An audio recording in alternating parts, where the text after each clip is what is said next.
عزيزي المشجع الاهلاوي الجميل، ودلوقتي ميعادنا مع نشرة اخبار النادي الاهلي، فصل على النبي ويلا بينا بسرعة نبدأ النشرة. النادي الاهلي يتقدم بشكوى رابطة الاندية ضد جماهير نادي الزمالك بعد تجاوزها في حق لاعبنا احمد السيد زيزو.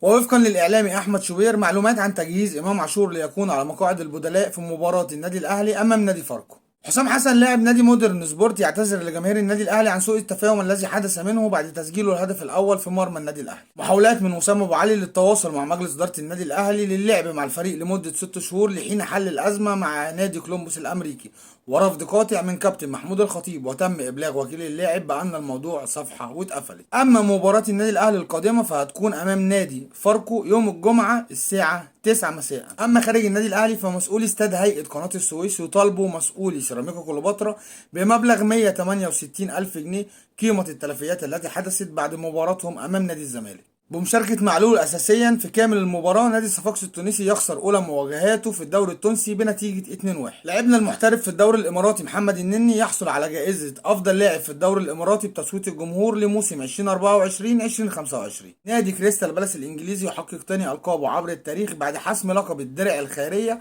بعد تغلبه على ليفربول بركلات الجزاء الترجيحية. وبكده عزيزي المشجع الأهلاوي الكروي الجميل تكون خلصت نشرتنا النهاردة. لو النشرة عجبتك فضلا وليس أمرا ما تنساش اللايك والفولو دعما لحبيبك واخوك محمد محسن، ودايما استنى مني كل جديد. سلام يا ريس.